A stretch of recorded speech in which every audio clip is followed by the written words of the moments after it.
خواجه بیمار شود بین چه کسان می آیند.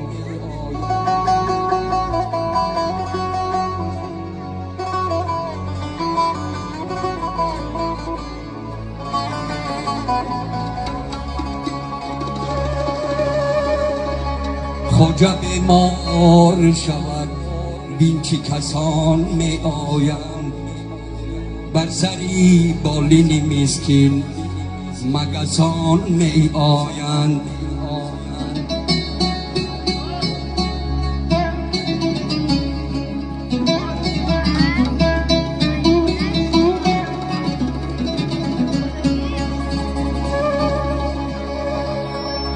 سخت گوران سخنی سخت به اصلاح آرد، چرکی پیراهنی پولاد و صابون نرود.